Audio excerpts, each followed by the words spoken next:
Ça y est, je termine à l'instant Don't Look Up. N'en jetez plus. J'ai trouvé mon meilleur film de l'année. J'ai trouvé mon numéro 1 de mon top 10. Je peux d'ores et déjà vous dire qu'il sera numéro 1.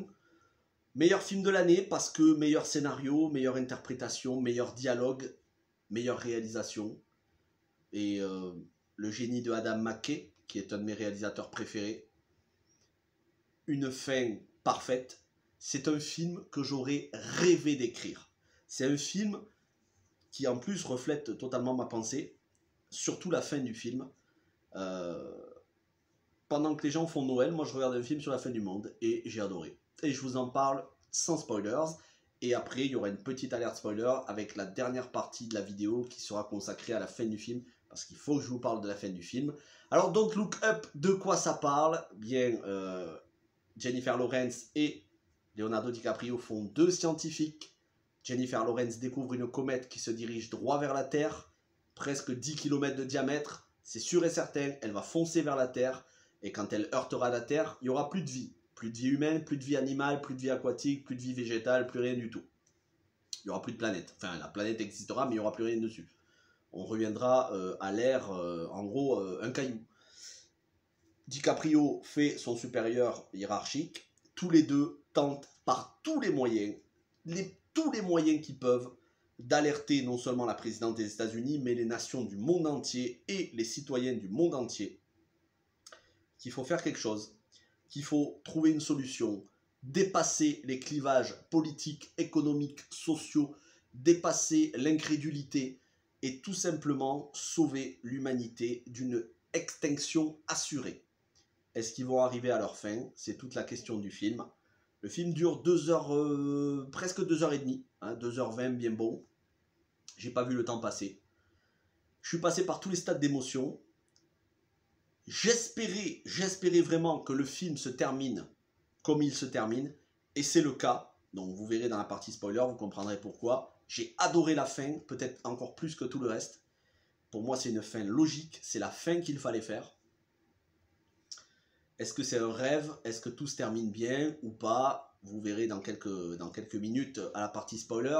Ce que je peux vous dire, c'est qu'on a un casting 5 étoiles, que ce soit Meryl Streep en présidente des États-Unis, Jonah Hill, il faut donner un Oscar à Jonah Hill, donner un Oscar à cet acteur, il est tellement excellent, que ce soit dans Loup de Wall Street, War Dogs ou toutes les comédies dans lesquelles il a joué. Jonah Hill est un acteur excellent, il faut lui donner un Oscar, ce mec a un talent démesuré. Il fait le fils de la présidente des États-Unis, son chef de cabinet en même temps, en gros c'est le fils à maman, pourri gâté, un débile profond, d'un cynisme absolu. C'est un rôle mais tellement jouissif, tellement savoureux. On sent que les acteurs se sont régalés à jouer dans le film. Est-ce que c'est juste une comédie potache, parodique, ou est-ce qu'il y a du fond et une réflexion? Avec Jennifer Lawrence et Leonardo DiCaprio, écolo engagé, vous pouvez être sûr qu'il y a une réflexion profonde. La réflexion, elle y est. Vous allez passer par le rire et après, vous allez moins rire. À la fin, je ne vous dis pas quoi. Des personnages, une galerie de personnages savoureux, que ce soit Ron Perlman qui fait en gros un héros militaire américain dépêché pour prendre le commandement du vaisseau avec une flotte de missiles nucléaires qui vont aller se cracher sur sur cet astéroïde, sur cette comète plutôt, pour la faire exploser, façon Deep Impact ou Armageddon de Michael Bay. Le mec, Ron Perlman, qui est un raciste, homophobe, tout ce que vous voulez, le mec qui commence à faire des blagues, alors que toute l'humanité est en train d'écouter, alors que toute l'humanité a besoin d'un discours héroïque, le mec qui est en train de féliciter les blancs et pas les noirs, le mec qui est en train de féliciter, qui est en train de dire, qui a un propos sur les homosexuels, mais le mec s'aperçoit pas en fait, et il représente un petit peu tout ce qui va pas au niveau de l'Amérique, le suprémacisme, etc., l'homophobie. Moi, je suis pas là pour défendre spécialement la communauté LGBT, mais voilà, il y a pas mal de choses qui vont pas quand même. Et la présidente des États-Unis, jouée par Meryl Streep, on le sait, c'est une adversaire acharnée. Ça n'était pas caché dans les différentes cérémonies des Oscars. C'était une adversaire absolue de Donald Trump, et elle s'est inspirée en partie seulement, de Donald Trump pour camper son personnage. Alors, c'est Donald Trump selon ses idées à elle, hein. Ça ne veut pas dire forcément que Donald Trump est comme ça, mais il y a quand même une partie de la personnalité de Donald Trump dans le personnage de Meryl Streep, mais pas seulement. On a un petit peu de tous les présidents des États-Unis, démocrates, républicains, peu importe, et vous verrez que ça a une importance parce que le clivage politique dans ce film est excellent. Une présidente qui est elle aussi d'un cynisme, qui pense plus à ses frasques sexuelles, à ses élections de mi-mandat, qui pense à ce que la presse va penser.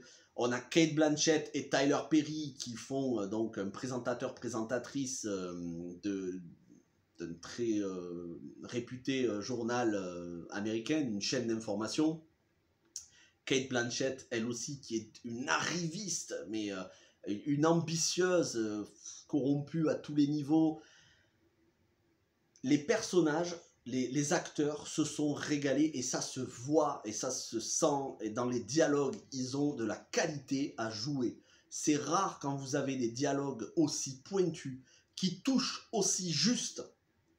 Là, il n'y a absolument rien à jeter. C'est un film où il n'y a rien à jeter. Pour moi, c'est un chef-d'œuvre. C'est mon numéro 1 de l'année, mais loin devant tous les autres films. Largement. Et même pas seulement de cette année. C'est ce genre de film qui ne vous laisse pas indifférent. Vous allez y penser longtemps après. Au-delà de tout ça, c'est un film qui n'épargne personne, qui met en avant l'incrédulité des gens, mais aussi leur naïveté, qui montre la réalité des scientifiques, c'est-à-dire que certains qui mettent leur foi uniquement dans la science, d'autres qui réfutent totalement la science, d'autres qui vont se servir de la science pour faire du business, des scientifiques qui à un moment donné vont perdre pied et être attirés par les sirènes du showbiz, d'autres qui vont perdre pied et passer pour des complotistes fous, furieux, prédicateurs de la fin du monde. Il y a absolument tout dans le film. Encore une fois, c'est pas juste une comédie. C'est un film avec un fond très sérieux, qui fait semblant d'être une comédie. Il y a des moments où franchement, j'ai pleuré de rire. Et puis il y a des moments où vous allez flipper. Vraiment. Parce que vous allez voir des situations qui sont exactement comme dans la vraie vie. Qui sont exactement à l'image de BFM TV. D'ailleurs, j'avais fait une pause, j'avais commencé à regarder le film, puis après, j'ai fait à manger, je regardais BFM TV. Et je ne pouvais pas m'empêcher de penser au personnage de Cate Blanchett pendant que je regardais BFM TV. BFM TV, c'est news, tout ça, c'est pareil. Et c'est pas juste les médias français, c'est les médias aussi aux États-Unis, dans l'Europe, dans le monde.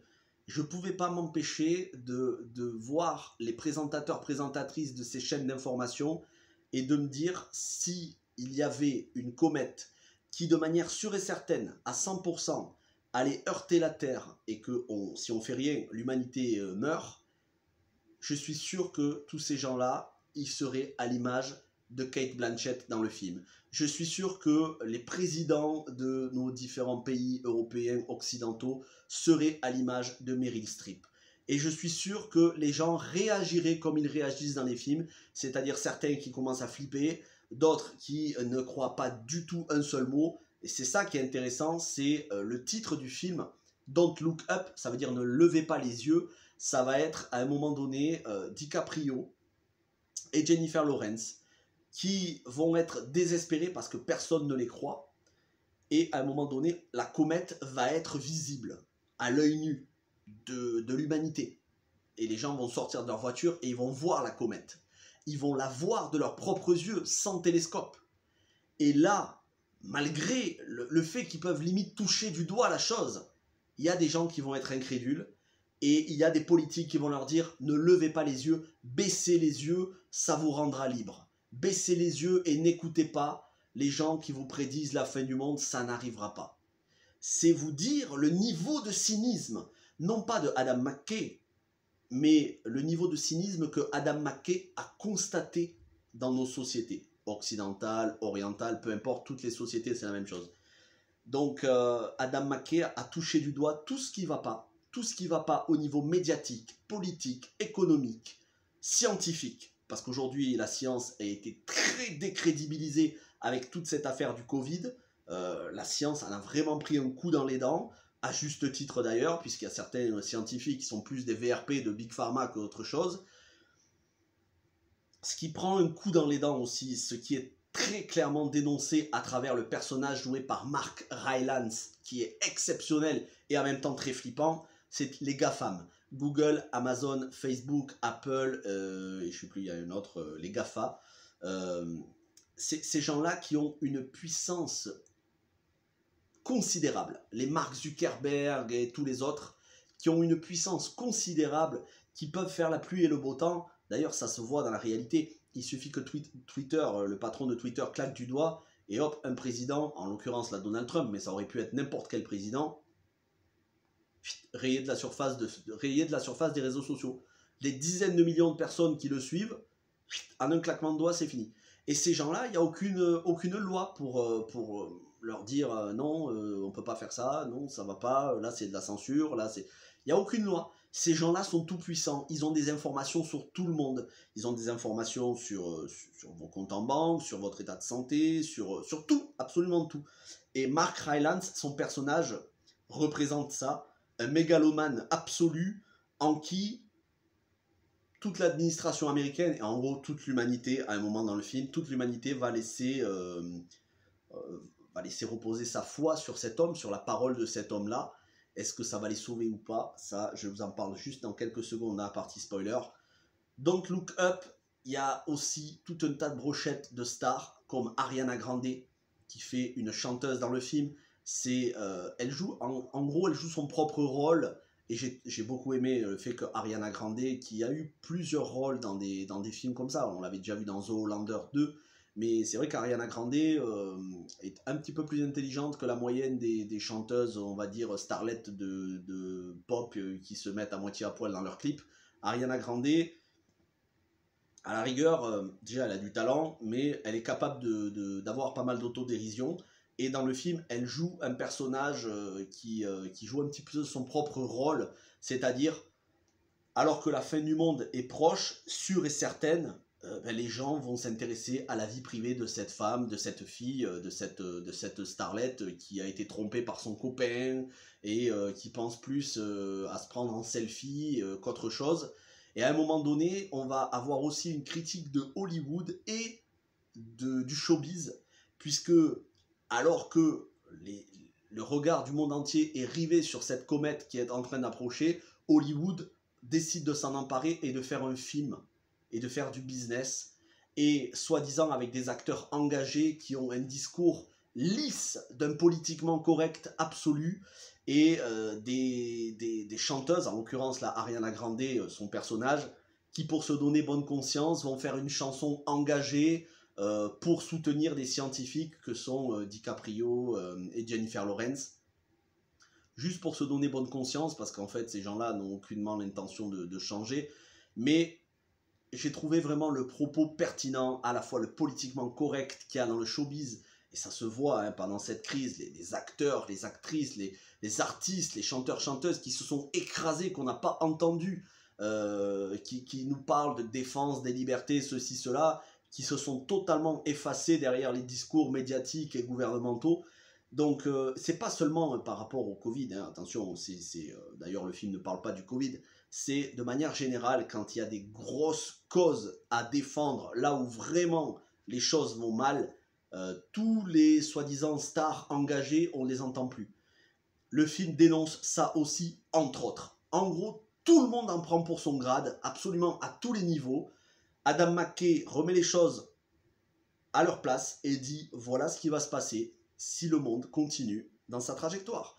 Et le monde va continuer comme ça. Et Adam McKay, il est absolument pas pessimiste, il est réaliste. Et là, je vais rentrer dans la partie spoilers. Donc, si vous quittez la vidéo, n'hésitez pas à aller voir le reste des vidéos. Et on se retrouve très vite pour beaucoup d'autres choses. Donc, c'est parti. Alerte spoiler dans 5, 4, 3, 2, 1. Alerte spoiler. La fin, tout simplement, tout le monde meurt. Et ça, c'est bon. Et ça, c'est bon parce que c'est ça qui va arriver. À un moment donné, alors moi, je ne crois pas dans une astéroïde qui va frapper l'humanité, mais je crois vraiment que l'humanité est au bord de son extinction, littéralement. Alors je ne dis pas qu'il n'y aura plus aucun habitant sur la Terre, je ne dis pas qu'il n'y aura plus aucun humain, mais il est évident qu'avec tout ce qu'on vit, catastrophes naturelles, réchauffement climatique, tout ça, catastrophe économique qui se prépare, puisque le monde vit à crédit sur de la spéculation, division politique à tous les niveaux. Hein. On nous fait croire que la démocratie c'est l'idéal, sauf qu'en fait la démocratie c'est juste une division absolue entre les gens qui n'arrivent pas à s'entendre. En gros, tout ça est en train de nous mener à la quasi-extinction de l'humanité. Et on va y arriver, parce que les gens, ils vont pas se réveiller un beau matin, il faut aussi arrêter de croire que l'humanité va changer d'elle-même. Les gens, ils vont pas se réveiller un beau matin en disant on déconne, on fait n'importe quoi, on va changer d'optique, on va se remettre sur des bons rails. Non, ils vont continuer comme ça jusqu'au bout. Parce qu'il y aura toujours des gens qui voudront tirer profit de la situation, comme Mark Rylance qui, au final, avait envoyé des missiles, donc son entreprise avait envoyé des missiles pour exploser la comète, mais au dernier moment a rappelé ces missiles. Pourquoi? Parce qu'il s'est dit, et si on n'exploitait pas commercialement le minerai qu'il y a sur la comète? On fait croire au monde entier que ça va créer des emplois et que ça va finir, que ça va faire cesser la faim dans le monde, que tout le monde pourra vivre normalement, que ça va créer des centaines, des milliers de milliards de dollars, mais en fait c'est juste pour faire du fric. Et au final, son entreprise de sauvetage de l'humanité ne marche pas. Et du coup, ils avaient préparé, et c'est là où on rentre dans l'aspect science-fiction, ils avaient préparé un vaisseau où se joint la présidente, et eux, pendant que la Terre est en train de flamber et d'exploser, eux, ils partent et ils se cryogénisent. Et alors la scène post-générique qui se passe, je crois, 22 740 ans, en gros 23 000 ans après les événements, après la fin de l'humanité, ils arrivent sur une autre planète, ils débarquent tous du vaisseau, à poil, genre comme Adam et Ève, et ils arrivent sur une planète qui est vivante. Meryl Streep se fait bouffer par un dinosaure, et, et tous les autres ben, ils sortent du vaisseau et ils vont coloniser la planète. Et en gros, une petite caste avait été choisie de 2000 personnes au cas où il y aurait l'éventualité que la planète disparaisse, enfin que la comète heurte vraiment la Terre, et les plus riches se barrent avec le vaisseau et ils sont cryogénisés. Ça, c'est l'aspect science-fiction. Mais l'aspect, au final, ben, tout le monde se retrouve, tout le monde rentre chez soi dans les foyers. Jennifer Lawrence, DiCaprio rentre avec sa famille. DiCaprio qui a trompé sa femme parce qu'il a cédé aux sirènes médiatiques, à Kate Blanchett qui l'a dragué tellement à fond qu'à un moment donné il a perdu l'esprit, il a trompé sa femme. Au final, tout le monde rentre chez eux et ils s'aperçoivent de quelles sont les vraies priorités dans la vie. La famille, la foi, notamment dans le personnage de Timothée Chalamet. J'ai adoré ce personnage, même s'il ne joue pas trop longtemps dans le film. Il est excellent, comme toujours avec Timothée Chalamet. Et ils s'aperçoivent qu'en fait, ils avaient tout ce qu'il y avait pour être heureux sur Terre. Mais voilà, ils ont fait confiance à des politiques. Le monde entier a fait confiance à des politiques.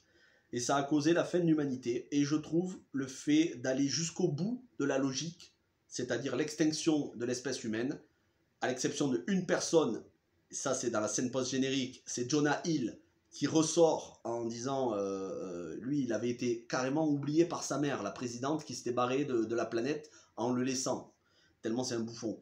Et il sort et il dit voilà je suis le dernier homme sur Terre, et il commence à prendre des selfies, à dire aux gens hey, regardez je suis le dernier homme sur Terre, mettez des likes, abonnez-vous. C'est juste excellentissime, c'est le cynisme absolu poussé à son paroxysme, j'ai adoré. Donc j'ai aimé que le film se termine mal, parce que c'est logique, parce que c'est ce qui va arriver, et il faut arrêter de croire que l'humanité va se ressaisir d'un coup, ah, c'est très bien, le progressisme, tout va bien, aujourd'hui c'est mieux qu'avant, on va vers plus d'amour entre les humains, plus de tolérance, ça c'est des conneries, ça va pas arriver, tout va se barrer en couille, mais vraiment très sérieusement. Voilà, et c'est pas du cynisme, hein, c'est la réalité, ça ne peut être qu'inéluctable. Les gens ne sont pas capables de s'entendre sur juste quelques migrants. Alors imaginez quand il va y avoir des dizaines de millions de migrants climatiques, je vous en parle même pas. Mais bref, après, peu importe, les gens pensent ce qu'ils veulent. De toute façon, pour moi, la fin de l'humanité... alors, pas la fin de la planète, hein, pas la fin de la planète, mais la fin de notre société telle qu'on la connaît, avec beaucoup, beaucoup de morts. pour moi c'est inéluctable. Donc j'ai énormément aimé le film et j'ai énormément aimé la fin du film. Et comme je vous disais en introduction, c'est un film que j'aurais aimé écrire. Donc respect absolu pour Adam McKay qui signe le meilleur film de l'année. Que dire de plus? Merci à toutes et à tous d'avoir regardé cette vidéo. N'hésitez pas à me retrouver pour beaucoup d'autres vidéos en attendant la fin du monde. Portez-vous bien et ciao tout le monde.